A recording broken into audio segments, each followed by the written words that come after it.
eh, Pak Dedi, Bapak, Ibu semuanya. Bismillahirrahmanirrahim. Assalamualaikum warahmatullahi wabarakatuh.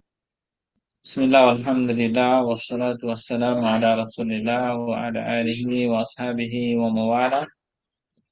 Allahumma salli ala Muhammad wa ala alihi wa ashabihi ajma'in. Amma ba'du, rabbi shrah li sadri wa yassir li amri wa hlul 'uqdatam min lisani yafqahu qawli. Ya muallim Ibrahim wa Musa alimna wa ya mufahhim Sulaiman fahimna. Allahumma alimna ma yanfa'una wa fa'na bima 'allamtana warzuqna al-amala bima 'allamtana wa zidna ilman warzuqna fahman. Amin ya rabbal alamin. Segala puji dan syukur hanya milik Allah Subhanahu wa taala. Salawat dan salam senantiasa tercurahkan kepada baginda Nabi kita Muhammad sallallahu alaihi wasallam, kepada keluarganya, kepada para sahabatnya, serta kepada seluruh kaum muslimin wal muslimat dimanapun berada. Semoga Allah Subhanahu wa taala memuliakan kita semuanya untuk mendapatkan syafaat baginda Nabi kita Muhammad sallallahu alaihi wasallam. Baik, Bapak Ibu sekalian yang dimuliakan Allah Subhanahu wa taala. Alhamdulillah di malam ini kita kembali melanjutkan bahasan kita pada topik tentang domain duyun dan juga topik lainnya tentang kafalah. Sebentar ya Bapak Ibu. Amina, kenapa lampunya dimatiin saya?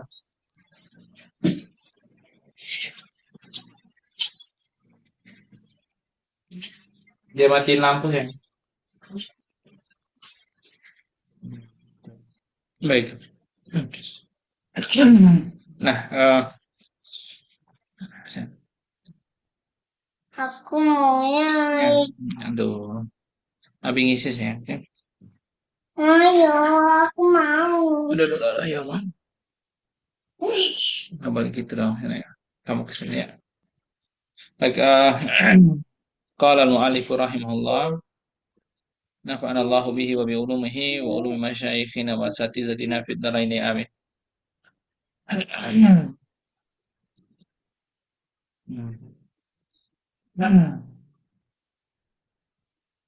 Uh,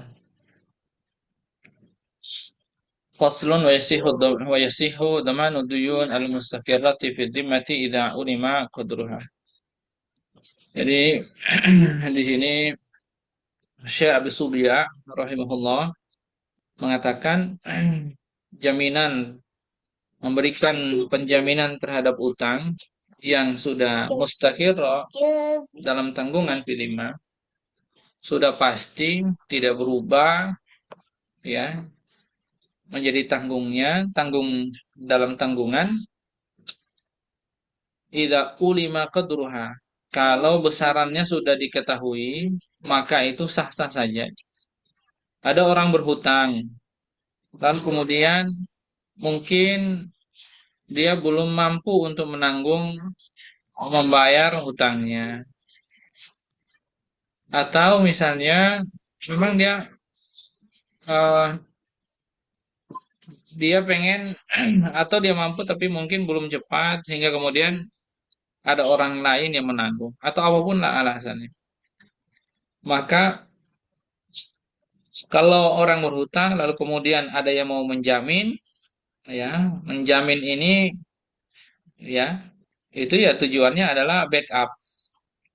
Jika misalnya yang berhutang ini tidak dapat mengembalikan hutangnya atau mungkin ada eh, masalah keterlambatan sehingga orang kurang trust gitu ya, kurang percaya nantinya.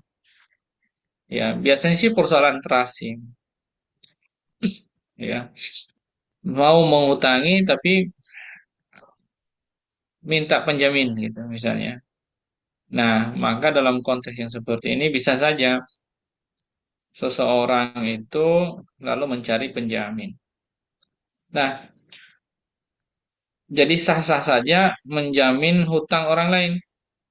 Ketika fulan mengatakan saya mau menanggung, menjamin hutang kamu, artinya dia menambah tanggung jawab, beban tanggung jawab yang pada orang tersebut, ya, berada pada tanggung jawab dia juga. Maka dalam kondisi yang seperti ini, hukumnya boleh berdasarkan, ya, hadis dari Nabi Shallallahu Alaihi Wasallam yang diriwayatkan oleh Imam Bukhari dari Salamah bin Al-Aqwa radhiyallahu anhu qala berkata kunna julusan inda Nabi sallallahu alaihi wasallam iz utiya bi janazatin. Jadi ketika kami sedang duduk-duduk bersama Nabi sallallahu alaihi wasallam lalu ya di masjid didatangkan dibawa jenazah. Faqalu sholli alaiha. Lalu orang-orang bilang salat apa disolatkan salat atas jenazah tersebut. Maksudnya tolong solatin jenazah itu. Faqala hal alayya alaihi dain. Lalu kemudian berkata, Nabi SAW berkata, apakah dia memiliki hutang? Qalu la. Kata mereka tidak. Qala fahal taraka syai'an. Lalu Nabi mengatakan, apakah dia meninggalkan sesuatu? Qalu la, tidak. Ya. Jadi dia tidak punya hutang dan tidak punya wasiat, ya, dan seterusnya. Atau kalau taraka syai'an dipahami bahwa apakah dia memiliki misalnya harta yang mau dibagi, sebenarnya enggak, konteksnya enggak di situ. Yang bisa dipertanyakan itu adalah apakah dia punya hutang atau dia punya wasiat, karena itu harus segera ditunaikan. Kalau semua sudah ditunaikan, ya, baru kemudian eh, sisa hartanya untuk jadi warisan. Lalu kemudian dikatakan la fasala alaihi. Lalu kemudian Nabi mensolati jenazah itu. Itu kasus pertama. Tuma utiya bijana jazatin ukhra. Lalu kemudian didatangkan lagi jenazah yang lain. Faqalu ya Rasulullah salli alaiha. Lalu kemudian orang-orang bilang kepada Nabi, ya Rasulullah, solatkan orang itu. Qala hal alaihi dain. Lalu Nabi berkata, apakah dia memiliki kewajiban hutang? Qila na'am, iya. Qala fahal taraka syai'an? Apakah dia meninggalkan sesuatu? Ya. Mereka mengatakan, qalu salasata dananir. Dia meninggalkan 3 dinar. Tidak, 3 dinar hari ini lumayan ya. 3 dinar 3 kali 24,25 berapa? Ya, sekitar 12, hampir 13 gram emas.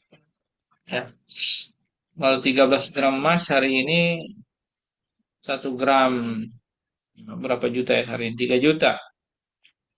Ya, artinya jumlahnya banyak tuh. 3 kali ada 40 juta ya, 40 jutaan kali.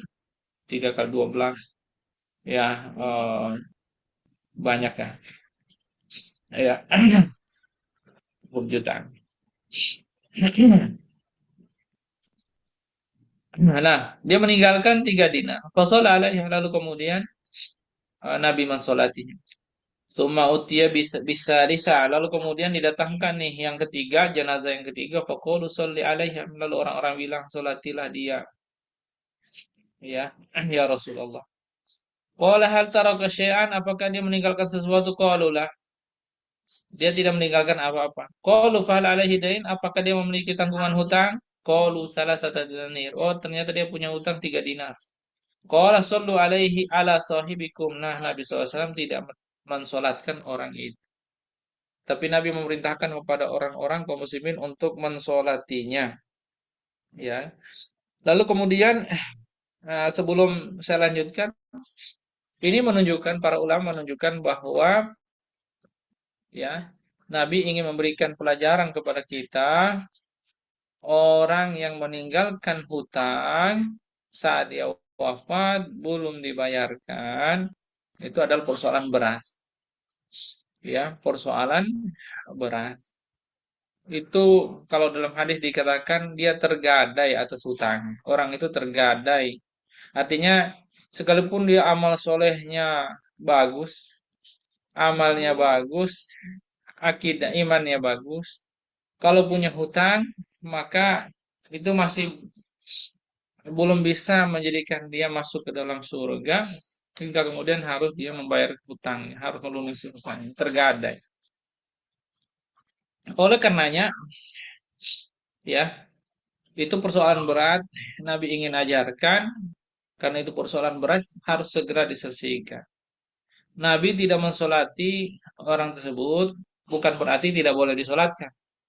Tapi Nabi ingin mengajarkan bahwa tidak boleh tokoh umat, ulama, siapapun dia, pemimpin, mensolati orang seperti itu. Percis pada dalam sama dengan kasusnya orang munafik. Orang munafik disolati sama kaum muslimin, tapi tidak boleh disolati sama para pemuka agama, para tokoh, para pemimpin, ya, dan seterusnya. Tapi bukan berarti ini disamakan dengan munafik, tidak. Tapi itu menunjukkan bahwa persoalan itu persoalan penting. Nah, lalu ternyata ketika Nabi mengatakan sallu ala sahibikum, ya, salatilah sahabat kalian ini.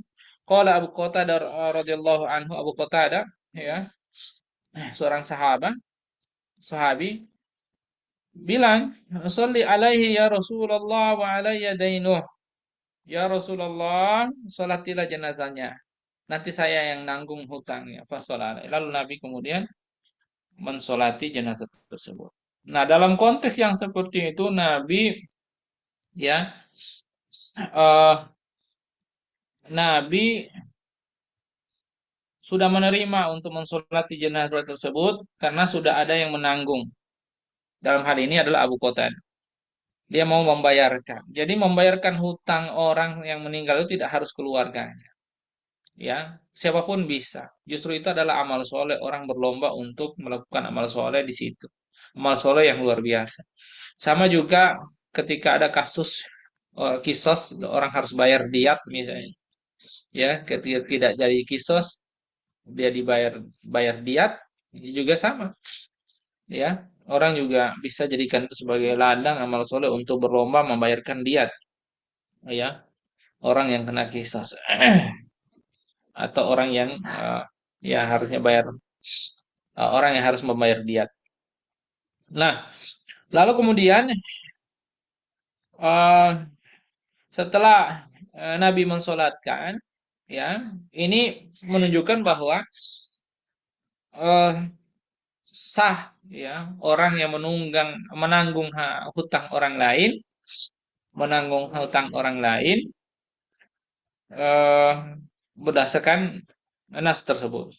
Nah, dalam hadis yang lain dari yang diriwayatkan oleh Imam An-Nasai, Nabi SAW berkata, qala Nabi SAW bil wafa, qala bil wafa, fasalla alaihi. Jadi Nabi minta untuk dipenuhi. Lalu Nabi kemudian mensolatinya. Jadi itu janji. Ai hadzal ahdu alaika antafiya bih. Ini adalah janji wajib kamu penuhi. Itu Nabi bilang sama Abu Qatadah. Ya. Nah, dalam hadis Ibnu Majah, Abu Qatadah mengatakan ana atakaffalu bihi. Ya, justru kalau dalam redaksi itu um, Abu Qatadah yang mengatakan saya yang menanggung. Sebentar ya Bapak Ibu sekalian. Ya, Allah, la quwwata illa billah.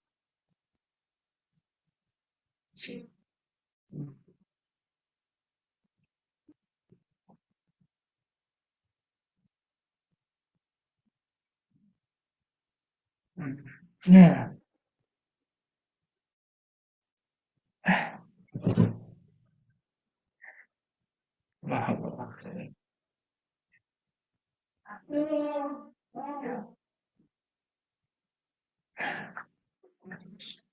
Nah,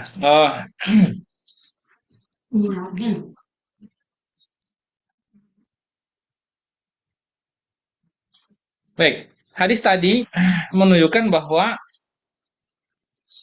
menanggung hutang orang lain itu masyru disyariatkan dan merupakan amal ibadah, ya, merupakan amal ibadah. Jadi kalau itu kemudian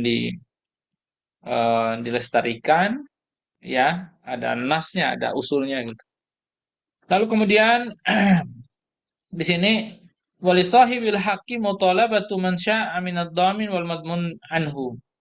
Nah, orang yang ngasih hutang atau disebut dengan ad-dain, ya, yang disebut dengan sahibul haq, yang punya hak, dia bisa menuntut membayar kepada orang yang menjamin tadi, sama orang yang berhutang padanya di awal tadi. Artinya kedua-duanya bisa dimintai.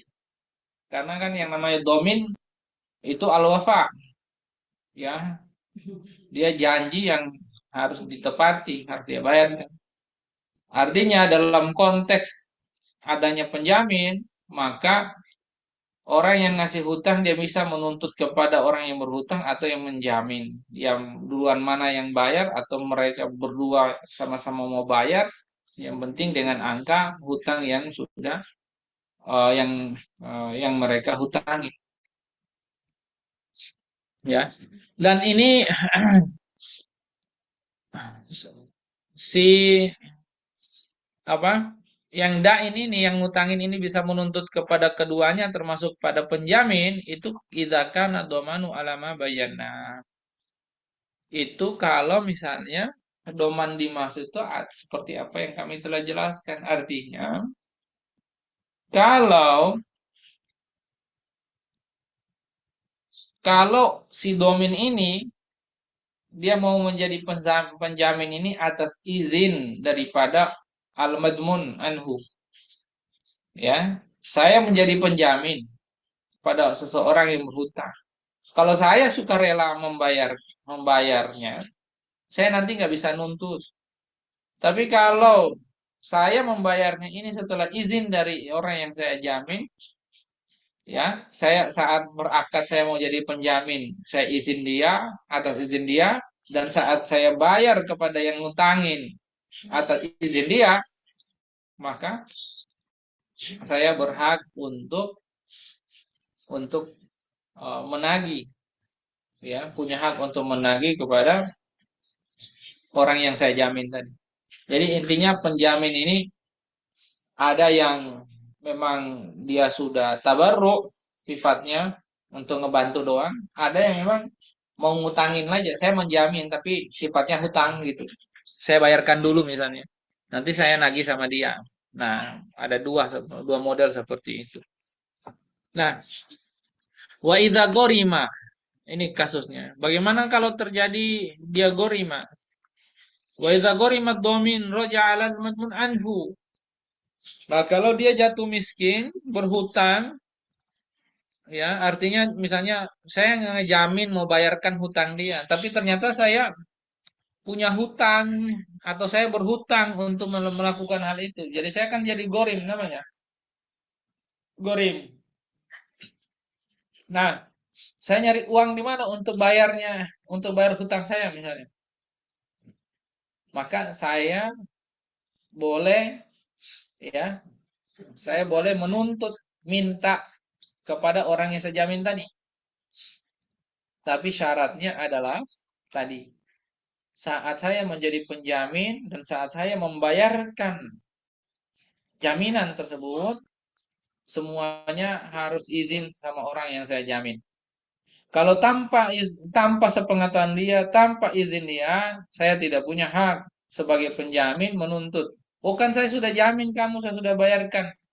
Saya sebagai penjamin, nggak punya hak menuntut dia. Itu yang dimaksud. Ya, idza kana ad-domanu wal qada'u biidni. Itu kalau doman, ya, saya saat menjadi penjamin atau saat saya membayarkannya itu atas izin dia. Wala yasihu domanul majhul. Tidak boleh juga melakukan penjaminan kepada sesuatu yang majhul, yang tidak diketahui kadarnya, ya.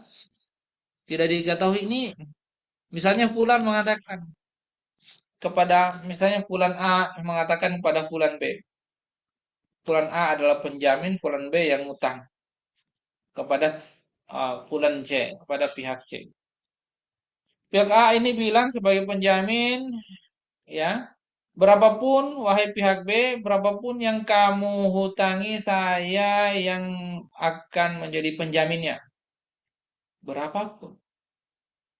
Dia berhutang kepada pihak C, dia yang menjadi penjaminnya. Ini majhul, tidak boleh, tidak sah jaminan yang seperti ini. Ya, tidak sah jaminan seperti ini. Makanya dalam hadis tadi Abu Qatadah itu dijelaskan hutangnya adalah, ya, adalah salah satu dananir, 3 dinar. Nah, maka kalau jelas seperti itu boleh dijamin. Tapi kalau tidak jelas, nggak boleh. Tidak berlaku jaminan. Ya, kira-kira seperti itu ya, Bapak Ibu sekalian. Demikian juga syarat berikutnya wala ma lam yajib. Doman juga tidak berlaku untuk sesuatu yang tidak wajib. Illa darkul mabi, kecuali untuk barang yang rusak. Apa sesuatu yang tidak wajib? Misalnya orang masih tahap tawar menawar barang, mau ngutang. Ini antara misalnya mau beli motor. Ini antara 25 juta sampai 30 juta. Ya, ditawarkan misalnya 30 juta. Mungkin ditawar-tawar-tawar-tawar jatuhlah. Nah, dalam konteks tawar menawar tadi masih belum pasti harganya. Nggak bisa lalu orang mengatakan saya menjadi penjaminnya berapapun nanti harganya yang dipastikan setelah tawar menawar. Ya, intinya hutang itu harus jelas dulu, ya. Atau misalnya dalam konteks eh, khiar syarat, khiar syarat dia sudah beli barang, harganya misalnya 10 juta, ya, handphone 10 juta. Khiar syarat itu kan dia hari ini datang di majelis mau beli handphone, harganya berapa? 10 juta. Oke, saya minta syarat 3 hari ya, karena maksimal khiar syarat 3 hari. Jadi, oke, saya beli hari ini 10 juta, saya kasih uangnya, ya, saya bawa barangnya, tapi saya minta syarat 3 hari ya, 3 hari misalnya. Atau misalnya saya ngutang belinya, nggak apa-apa juga ngutang handphone, ya. Jadi nanti 3 hari ya, saya eh, pastinya apa kasih saya kesempatan, ya, 3 hari baru pasti karena memang namanya khiar syarat itu kepastian terjadi jual belinya itu setelah syarat itu. Kalau dia mensyaratkan 3 hari dan itu maksimal berarti 3 hari kepastiannya. Walaupun di awal sudah diakadkan, ya ini barang harganya 10 juta. Oke.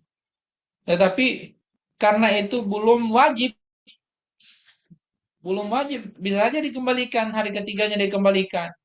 Maka saat jual beli di majelis akad tadi di hari pertama yang dia mensyaratkan 3 hari itu belum bisa dia mengajukan doman. Siapa yang mau menjamin dia? Nggak bisa. Orang yang menjamin tidak memenuhi syarat.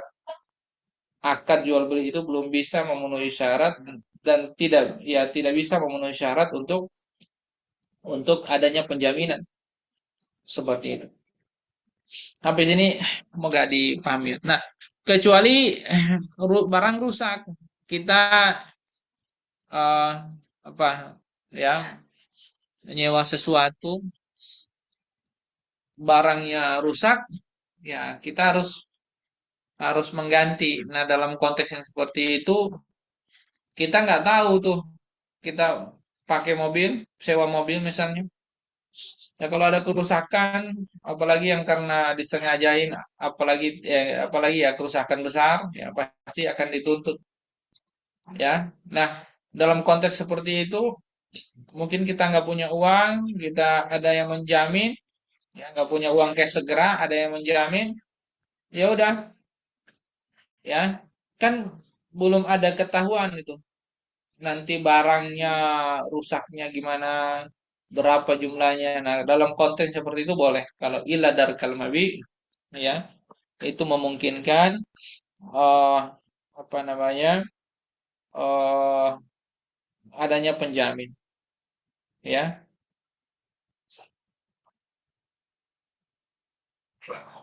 dan seterusnya. Contohnya banyak. Nah, berikutnya wal kafal. Faslun. Wal kafalatu bil badan jaizah. Idza kana alal makful bihi haqqun li adami. Jadi kafalah ini menanggung badan. Menanggung badan itu misalnya dalam konteks eh, orang itu menjamin menjamin seseorang bisa dihadirkan misalnya, ya, misalnya di persidangan atau di mana itu, ya, kafalah seperti itu. Kafalah dalam konteks seperti ini boleh, ya, dia masyru', disyariatkan, ya. Nah, sebagaimana dalam kasusnya Nabi Yusuf, ya, di Al-Qur'an surat 66, surat Yusuf ayat 66, Allah Subhanahu wa taala firman, "Lan ursilahu ma'akum hatta tu'tuni mautsiqa minallahi lata'tunnani bih." Ya, bagaimana Nabi Yakub mengatakan kepada para putranya, saya tidak akan mengutus atau mengirim, ya, Bunyamin, ya, bersama kalian hingga kalian memberikan saya satu tanda, sebuah kepercayaan dan datang dari Allah, ya, mausiqah katanya, seperti itu. Ya, mausiqah minallah itu ya bisa jadi sumpah dan seterusnya, ya. Nah, lalu kemudian eh Yusuf, ya, setelah Benyamin itu dibawa, lalu ternyata ada skenario di situ bagaimana biar dia tertuduh mencuri barang, ya, maka di situ ada yang namanya kafalatul badan. Kan balasannya itu yang mencuri dia yang akan ditahan. Lalu salah seorang daripada eh, saudara Nabi Yusuf itu, yang saudaranya Benyamin juga, mereka mengatakan fakhus ahadana makana. Ya, ambillah salah seorang dari kami asal jangan Benyamin untuk menggantikan. Ini namanya kafalatul badan. Ya, kafalatul badan. Inna naraka minal musinin, dan kami melihat kamu sebagai orang yang baik. Cuma persoalannya adalah ada ini kan kasusnya adalah kasus syar'u man qablana. Syariatnya orang-orang terdahulu, Bani Israel, kasusnya syariatnya Nabi Yakub alaihi salam. Nah, apakah berlaku nggak bagi syariat kami umat Islam? Ya, syariat nas ini nas untuk syar'uman qablana, betul. Tapi persoalan bahwa persoalan ini juga berlaku dalam Islam, ya ini pakai nas yang lain, tidak pakai nas ini. Tapi yang pasti ini namanya kafalatul badan dan ini boleh, ya, nggak ada masalah. Cuma persoalannya adalah yang perlu digarisbawahi di sini, kafalatul badan, ya, menjamin badan seperti tadi itu hanya boleh untuk kasus-kasus yang berkaitan dengan hakul adami, hak Bani Adam, ya. Tidak berlaku untuk hakullah. Contoh, Fulan A dia membunuh Fulan B. Fulan A ini membunuh dengan sengaja, maka dia harus dikisos. Ya, membunuhnya sengaja nih. Harus dikisos Fulan A itu. Lalu kemudian ada keluarganya bilang, jangan bunuh dia, jangan kisos dia. Ini kisos orang, salah satu penggantinya. Ada yang mau menggantikan dia. Boleh nggak? Nggak boleh. Kayak kalau berkaitan dengan hakullah itu hak Allah itu. Ya, karena hak Allah bahwa orang membunuh harus dikisos. Itu enggak. Ya, itu uh, tidak boleh. Ya, tidak boleh digantikan. Lalu, lalu katakanlah kasusnya membunuh. Pihak A membunuh pihak B, tapi pihak B ini memaafkan. Ya udah, saya maafkan. Berarti tuntutan kisos nggak berlaku lagi yang merupakan hakullah ini. Tuntutan kisos ini. Lalu kemudian ya eh, pihak B kan otomatis harus mendapat diat ya. Pihak H harus membayar diat nih gitu. Diat. Maka dalam kasus yang seperti itu ya, ini eh, namanya berkaitan dengan hakul adami ya.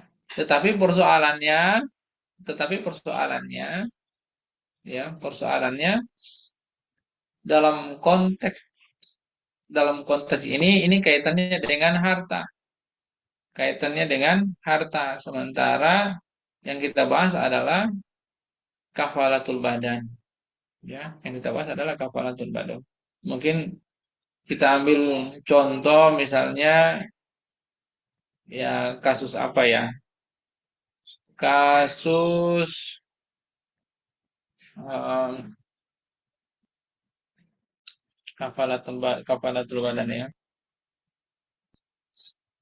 Apa ya misalnya?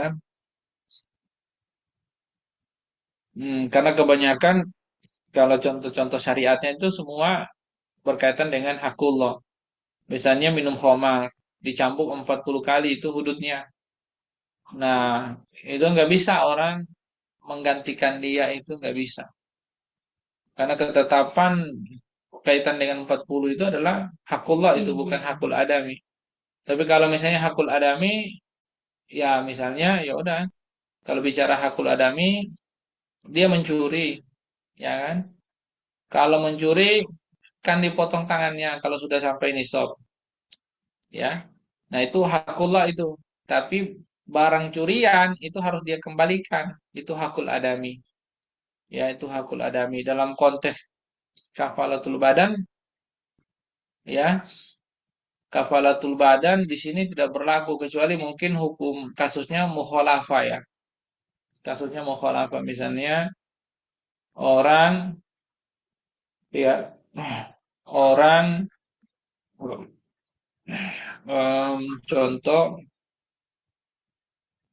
ya dia merusak barang orang ya, merusak misalnya merusak sepeda orang ya, maka dalam konteks ini bisa jadi ya dia dihukum tar ya dihukum karena dia kalau mukhalafah itu hukumnya tergantung kodi ya bukan tergantung Allah, maka dalam konteks yang seperti itu boleh digantikan gitu, boleh digantikan dengan misalnya yang dihukum orang lain ya, misalnya dia disuruh mengerjakan contoh bersih-bersih masjid ya, hukumannya misalnya ya, maka eh, bisa digantikan sama orang lain. Memungkinkan, itu namanya kafaratul badan. Ya, tapi tentunya dengan secara hukum boleh, tapi secara adab dalam hukum, masa pelaku kejahatan gak dihukum, digantikan sama orang.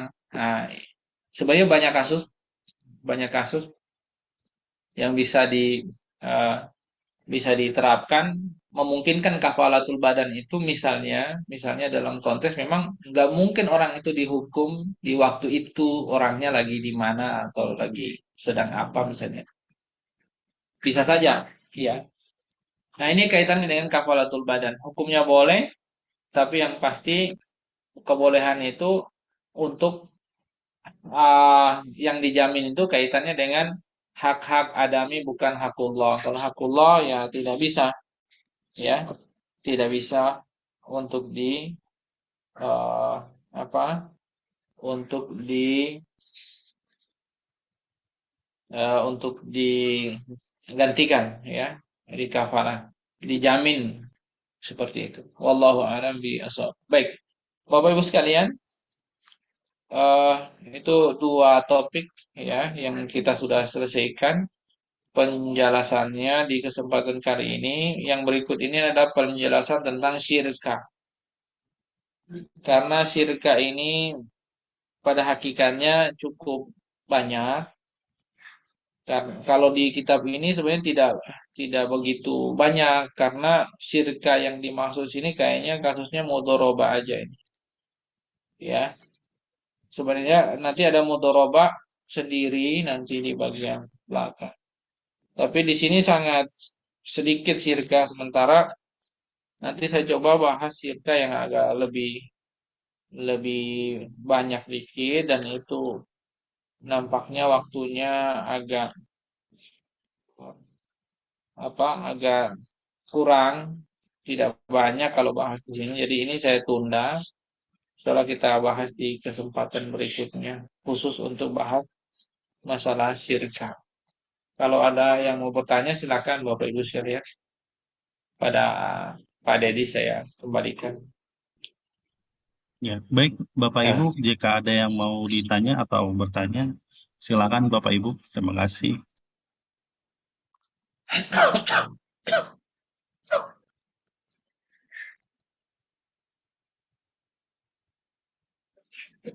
Allahumma shalli ala